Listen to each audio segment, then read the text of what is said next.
Section 23 of Crime and Punishment. This recording is in the public domain. Crime and Punishment by Fyodor Dostoevsky. Translated by Constance Garnett. Part 4, Chapter 3. The fact was that up to the last moment he had never expected such an ending. He had been overbearing to the last degree, never dreaming that the two destitute and defenceless women could escape from his control. This conviction was strengthened by his vanity and conceit, a conceit to the point of fatuity. Piotr Petrovich, who had made his way up from insignificance, was morbidly given to self-admiration, had the highest opinion of his intelligence and capacities, and sometimes even gloated in solitude over his image in the glass. But what he loved and valued above all was the money he had amassed by his labour and by all sorts of devices. That money made him the equal of all who had been his superiors. When he had bitterly reminded Dunia that he had decided to take her in spite of evil report, Piotr Petrovich had spoken with perfect sincerity, and had indeed felt genuinely indignant at such black ingratitude. And yet, when he made Dunia his offer, he was fully aware of the groundlessness of all the gossip. The story had been everywhere contradicted by Marfa Petrovna, and was by then disbelieved by all the townspeople, who were warm in Dunia's defence, and he would not have denied that he knew all that at the time. Yet he still thought highly of his own resolution in lifting Dunia to his level, and regarded it as something heroic. In speaking of it to Dunia, he had let out the secret feeling he cherished and admired, and he could not understand that others should fail to admire it too. He had called on Raskolnikov with the feelings of a benefactor who is about to reap the fruits of his good deeds, and to hear agreeable flattery. And as he went downstairs now, he considered himself most undeservedly injured and unrecognized. Dunia was simply essential to him; to do without her was unthinkable. For many years he had had voluptuous dreams of marriage, but he had gone on waiting and amassing money. He brooded with relish, in profound secret, over the image of a girl, virtuous, poor, she must be poor, very young, very pretty, of good birth and education, very timid, one who had suffered much and was completely humbled before him, one who would all her life look on him as her saviour, worship him, admire him and only him. How many scenes, how many amorous episodes he had imagined on this seductive and playful theme, when his work was over. And, behold, the dream of so many years was all but realized. The beauty and education of Avdotia Romanovna had impressed him. Her helpless position had been a great allurement. In her he had found even more than he dreamed of. Here was a girl of pride, character, virtue, of education and breeding superior to his own, he felt that, and this creature would be slavishly grateful all her life for his heroic condescension, and would humble herself in the dust before him, and he would have absolute, unbounded power over her. Not long before, he had, too, after long reflection and hesitation, made an important change in his career, and was now entering on a wider circle of business. With this change, his cherished dreams of rising into a higher class of society seemed likely to be realized. He was, in fact, determined to try his fortune in Petersburg. He knew that women could do a very great deal. The fascination of a charming, virtuous, highly educated woman might make his way easier, might do wonders in attracting people to him, throwing an aureole round him, and now everything was in ruins. This sudden horrible rupture affected him like a clap of thunder. It was like a hideous joke, an absurdity. He had only been a tiny bit masterful, had not even time to speak out, had simply made a joke, been carried away, and it had ended so seriously. And, of course, too, he did love Dunia in his own way. He already possessed her in his dreams, and all at once... No. The next day, the very next day, it must all be set right, smoothed over, settled. Above all, he must crush that conceited milksop who was the cause of it all. With a sick feeling, he could not help recalling Razumihin too, but he soon reassured himself on that score, as though a fellow like that could be put on a level with him. The man he really dreaded in earnest was Svidrigaïlov. He had, in short, a great deal to attend to. "No, I am more to blame than anyone," said Dunya, kissing and embracing her mother. "I was tempted by his money, but on my honour, brother, I had no idea he was such a base man. If I had seen through him before, nothing would have tempted me.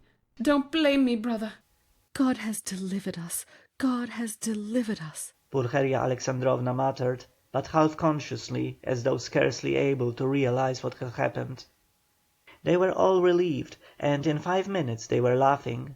Only now and then Dunya turned white and frowned, remembering what had passed. Pulcheria Alexandrovna was surprised to find that she too was glad. She had only that morning thought rupture with Luzhin a terrible misfortune. Razumihin was delighted. He did not yet dare to express his joy fully, but he was in a fever of excitement, as though a ton weight had fallen off his heart. Now he had the right to devote his life to them, to serve them. Anything might happen now, but he felt afraid to think of further possibilities, and dared not let his imagination range. But Raskolnikov sat still in the same place, almost sullen and indifferent. Though he had been the most insistent on getting rid of Luzhin, he seemed now the least concerned at what had happened. Dunya could not help thinking that he was still angry with her, and Pulcheria Alexandrovna watched him timidly. "What did Svidrigaïlov say to you?" said Dunya, approaching him. "Yes, yes," cried Pulcheria Alexandrovna. Raskolnikov raised his head. "He wants to make you a present of 10,000 rubles, and he desires to see you once in my presence." "See her? On no account." cried Pulcheria Alexandrovna. "And how dare he offer her money?" Then Raskolnikov repeated, rather dryly, his conversation with Svidrigaïlov, omitting his account of the ghostly visitations of Marfa Petrovna, wishing to avoid all unnecessary talk. "What answer did you give him?" asked Dunya. "At first I said I would not take any message to you. Then he said that he would do his utmost to obtain an interview with you without my help. He assured me that his passion for you was a passing infatuation. Now he has no feeling for you. He doesn't want you to marry Lurin. His talk was altogether rather muddled." "How do you explain him to yourself, Rodia? How did he strike you?" "I must confess I don't quite understand him. He offers you 10,000 and yet says he is not well off. He says he is going away, and in 10 minutes he forgets he has said it. Then he says he is going to be married and is already fixed on the girl. No doubt he has a motive, and probably a bad one. But it's odd that he should be so clumsy about it if he had any designs against you. Of course I refused this money on your account, once for all. Altogether I thought him very strange. One might almost think he was mad. But I may be mistaken. That may only be the part he assumes. The death of Marfa Petrovna seems to have made a great impression on him." "God rest her soul," exclaimed Pulcheria Alexandrovna. "I shall always, always pray for her. Where should we be now, Dunya, without this 3,000? It's as though it had fallen from heaven. Why, Rodya, this morning we had only 3 roubles in our pocket, and Dunya and I were just planning to pawn her watch, so as to avoid borrowing from that man, until he offered help." Dunya seemed strangely impressed by Svidrigaïlov's offer. She still stood, meditating. "He has got some terrible plan," she said in a half whisper to herself, almost shuddering. Raskolnikov noticed this disproportionate terror. "I fancy I shall have to see him more than once again," he said to Dunya. "We will watch him. I will track him out," cried Razumihin vigorously. "I won't lose sight of him. Rodya has given me leave. He said to me himself just now, 'Take care of my sister.' Will you give me leave too, Avdotya Romanovna?" Dunya smiled and held out her hand, but the look of anxiety did not leave her face. Pulcheria Alexandrovna gazed at her timidly, but the 3,000 rubles had obviously a soothing effect on her. A quarter of an hour later they were all engaged in a lively conversation. Even Raskolnikov listened attentively for some time, though he did not talk. Razumihin was the speaker. "And why? Why should you go away?" he flowed on ecstatically. "And what are you to do in a little town? The great thing is, you are all here together and you need one another. You do need one another, believe me." For a time, anyway. Take me into partnership, and I assure you we'll plan a capital enterprise. Listen, I'll explain it all in detail to you, the whole project. It all flashed into my head this morning, before anything had happened. I tell you what, I have an uncle. I must introduce him to you, a most accommodating and respectable old man. This uncle has got a capital of 1,000 roubles, and he lives on his pension and has no need of that money. For the last 2 years he has been bothering me to borrow it from him and pay him 6% interest. I know what that means. He simply wants to help me. Last year I had no need of it, but this year I resolved to borrow it as soon as he arrived. Then you lend me another 1,000 of your 3, and we have enough for a start, so we'll go into partnership. And what are we going to do? Then Razumixin began to unfold his project, and he explained at length that almost all publishers and booksellers knew nothing at all of what they were selling, and for that reason they are usually bad publishers, and that any decent publications pay as a rule and give a profit, sometimes a considerable one. Razumixin had, indeed, been dreaming of setting up as a publisher. For the last 2 years he had been working in a publisher's office, and knew 3 European languages well, though he had told Raskolnikov 6 days before that he was schwach in German, with an object of persuading him to take half his translation and half the payment for it. He had told a lie then, and Raskolnikov knew he was lying. Why should we let our chance slip when we have one of the chief means of success, money of our own? Cried Razumixin warmly. Of course, there will be a lot of work, but we will work. You, Avdotia Romanovna, I, Rodion. You get a splendid profit on some books nowadays, and the great point of the business is that we shall know just what wants translating, and we shall be translating, publishing, learning all at once. I can be of use because I have experience. For nearly 2 years I've been scuttling about among the publishers, and now I know every detail of their business. You need not be a saint to make pots, believe me. And why? Why should we let our chance slip? Why, I know, and I kept the secret, 2 or 3 books which one might get 100 roubles simply for thinking of translating and publishing. Indeed, and I would not take 500 for the very idea of one of them. And what do you think? If I were to tell a publisher, I dare say he'd hesitate. They are such blockheads. And as for the business side, printing, paper, selling, you trust to me. I know my way about. We'll begin in a small way, and we go on to a large. In any case, it will get us our living, and we shall get back our capital. Dunia's eyes shone. I like what you're saying, Dmitri Prokofitch, she said. I know nothing about it, of course, put in Pulcheria Alexandrovna. It may be a good idea, but again, God knows. It's new and untried. Of course, we must remain here, at least for a time. She looked at Rodia. What do you think, brother? Said Dunia. I think he's got a very good idea. He answered. Of course, it's too soon to dream of a publishing firm, but we certainly might bring out 5 or 6 books and be sure of success. I know of one book myself which would be sure to go well. And as for his being able to manage it, there's no doubt about that either. He knows the business.